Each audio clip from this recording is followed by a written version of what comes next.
presentator keempat kita panggil Mas Muhammad Taufik dengan judul Peranan Penyuluh Agama Islam Kota Denpasar dalam mendakwahkan moderasi beragama di media sosial. Tepuk tangan buat Mas Taufik. Wah, ini dari songkoknya aja udah kelihatan nih. Ya, monggo. Oh ya.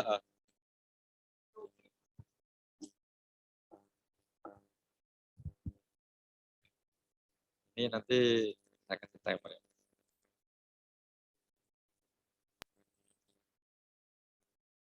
Assalamualaikum warahmatullahi ta'ala wabarakatuh. Bismillahirrahmanirrahim.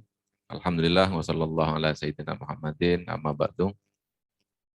Teman-teman presenter dan juga panitia, mudah-mudahan kita semuanya sehat, gembira dan bahagia. Saya Muhammad Taufik Maulana ingin mempresentasikan karya tulis saya yang berjudul Peranan Penyuluh Agama Islam Kota Denpasar dalam mendakwahkan moderasi beragama di media sosial.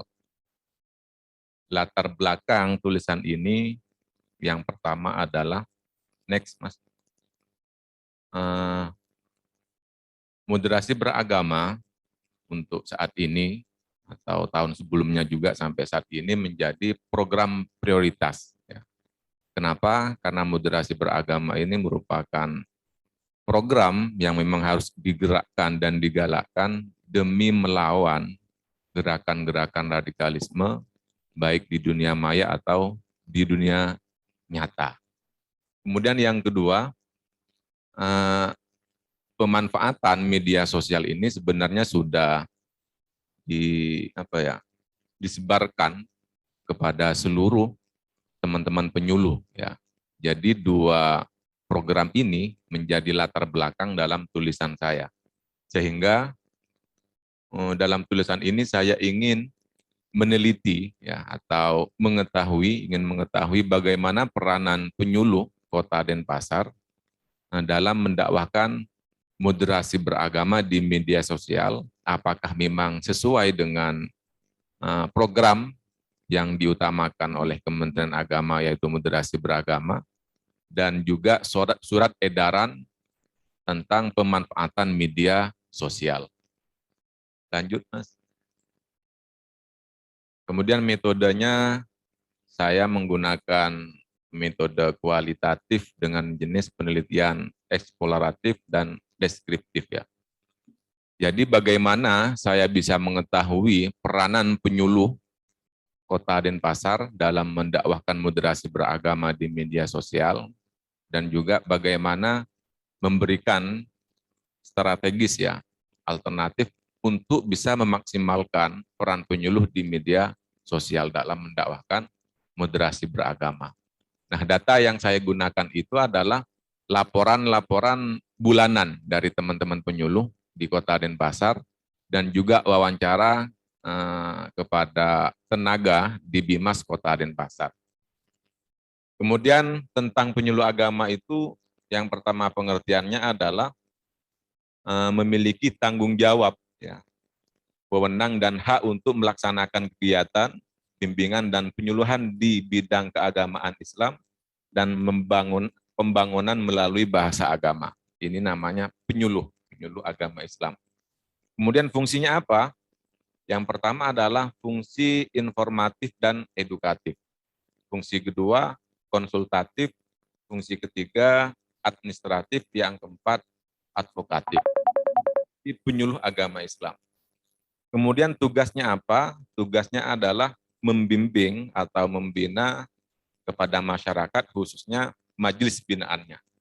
Kemudian peran penyuluh agama Islam itu ada beberapa. Yang pertama itu sebagai inspirator, motivator, stabilitator, dan katalisator, fasilitator, dan sebagai pegawai pemerintah. Ini peran penyuluh agama Islam. Kemudian, lanjut Mas.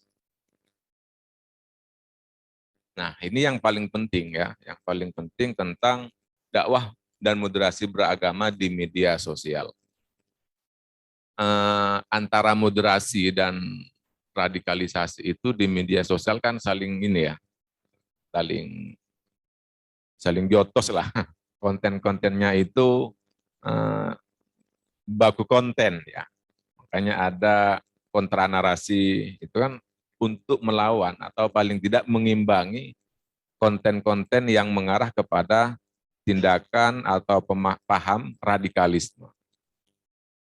Kalau secara verbal ya istilah yang digunakan oleh kelompok-kelompok sebelah itu kan misalnya hijrah misalnya.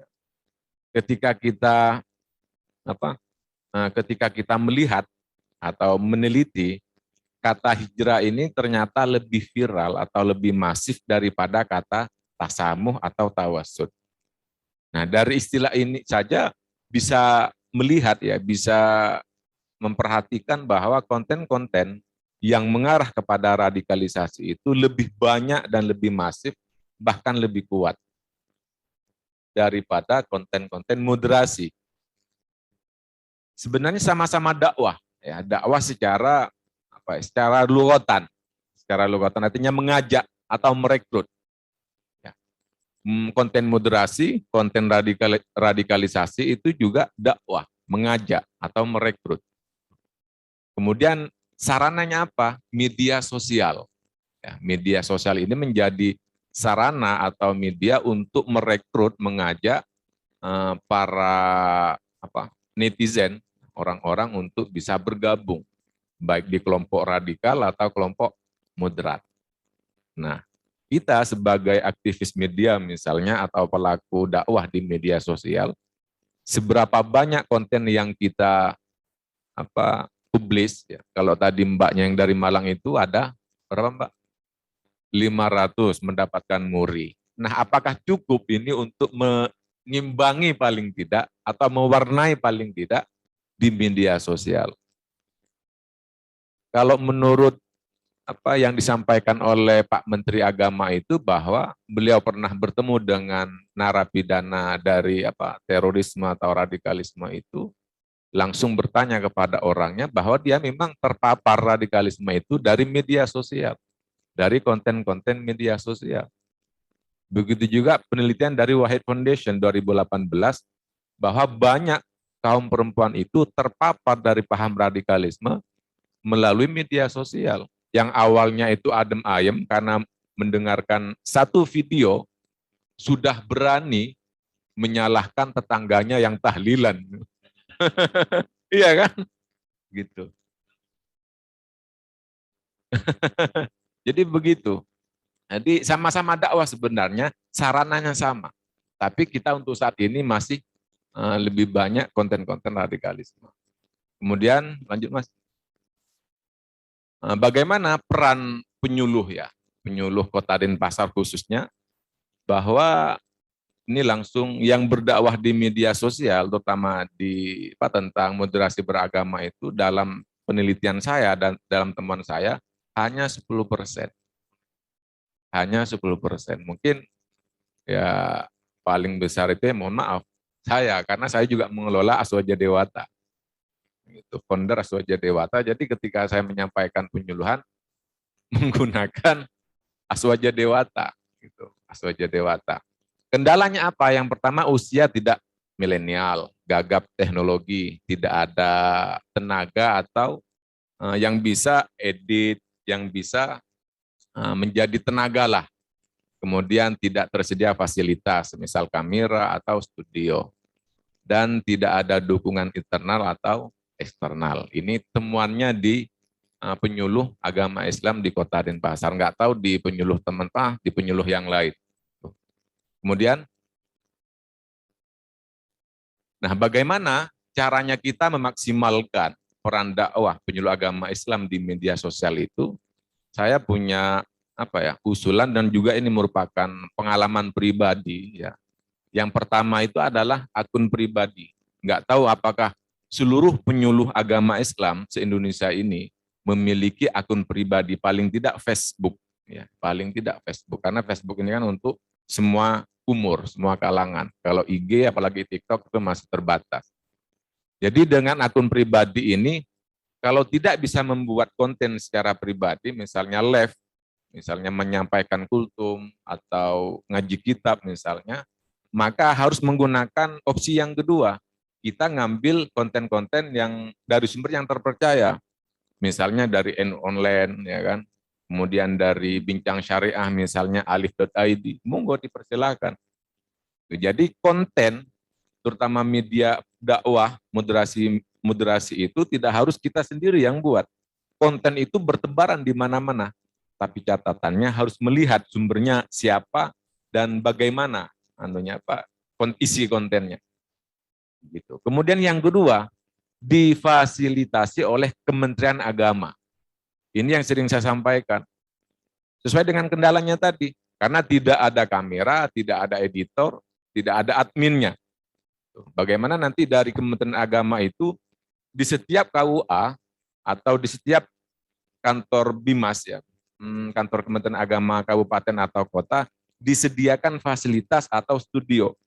Sebagaimana kemarin yang disampaikan oleh Habib Ja'far, kalau memang santri atau ustadz itu bisa melejit di media sosial, di setiap pesantren harus ada fasilitas studio. Kalau tidak ada fasilitas atau studio, bagaimana bisa berkembang ustadz untuk tampil di media sosial? Kan begitu juga di Kementerian Agama, untuk menggerakkan para penyuluh itu harus ada studio. Begitu. Jadi ada 50.000 penyuluh agama. Kalau semisal ada satu konten saja dalam satu minggu, itu kan sudah 50.000 konten moderasi beragama. Kemudian ini kalau memang nanti secara fasilitas tidak mampu, tidak mungkin kan, maka sinergi dengan media keislaman. Sebagaimana kegiatan yang saat ini. Ini kan Kementerian Agama partner dengan Bincang Syariah, Islami.co, atau yang El-Bukhari ya. Jadi bagaimana caranya teman-teman penyuluh di setiap daerah itu direkrut, ya, diberi pelatihan, dan direkomendasikan untuk bisa mengisi konten di media-media keislaman yang moderat. Misalnya di alif.id, di islami.co, Bincang Syariah, kalau di Bali ada saya, Soja Dewata misalnya. Kan begitu. Untuk mengorbitkan para penyuluh agama Islam. Kenapa? Karena selama ini saya di forum-forum itu, semisal Bang Amir menyampaikan, kemana suara penyuluh? Kok tidak muncul, terutama di media sosial? Karena memang kendalanya ini. Jadi kalau semisal misalnya dari Jakarta ada 5 yang bisa ngisi konten direkrut, direkomendasikan, memberikan surat kepada teman-teman media, ini saya punya penyuluh, tolong dibimbing kalau memang nggak bisa, kalau punya konten silakan dimuat. Seperti itu. Kalau memang yang pertama tidak bisa, yang kedua tidak bisa mungkin, nah yang ketiga ini kita bersinergi sebagaimana kegiatan ini, dan mudah-mudahan kegiatan ini bersinergi dengan teman-teman media tidak hanya berhenti di sini, tapi juga ditularkan kepada penyuluh.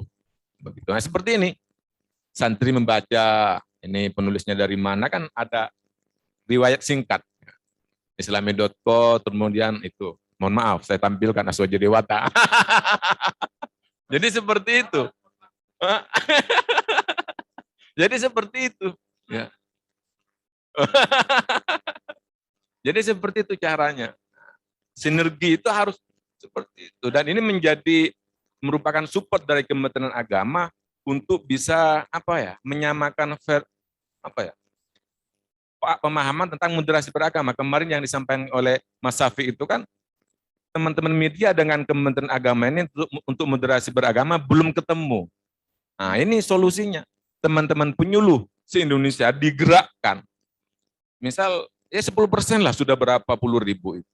Jadi seperti itu. Kesimpulannya, peranan penyuluh agama Islam Kota Denpasar dalam mendakwakan moderasi beragama di media sosial masih sangat rendah. Mungkin di tempat-tempatnya lain sama. Hal ini karena terkendala 2 aspek ya. Pertama aspek personal PAI, yaitu usia PAI yang tidak milenial dan gagap teknologi sehingga tidak memiliki kepekaan dalam bermedia sosial. Yang kedua aspek institusional, yaitu tidak ada tenaga dan fasilitas khusus yang disediakan oleh Kementerian Agama. Kemudian yang kedua, upaya memaksimalkan PAI dalam dakwah di media sosial dibutuhkan fasilitas dan sinergitas. Kementerian Agama menyediakan tenaga dan fasilitas khusus dakwah di media sosial dan melakukan sinergi dengan media keislaman yang moderat dengan merekomendasikan PAI agar berkesempatan mengisi konten-konten di media-media seperti online, Islam.co, dan seterusnya. Kemudian yang terakhir, PAI sebagai garda terdepan Kementerian Agama dan pelaku dakwah yang menyampaikan pesan agama dan pembangunan melalui bahasa agama dituntut memiliki kecakapan bermedia sosial, karena di era digital ini dakwah tidak terbatas di ruang masjid, musola, dan majelis, tetapi di ruang digital PAI sangat dibutuhkan perannya. Ya. Terima kasih, syukran wa barakallahu fikum. Assalamualaikum warahmatullahi taala wabarakatuh. Waalaikumsalam warahmatullahi wabarakatuh. Tepuk tangan buat Mas Taufik. Ya.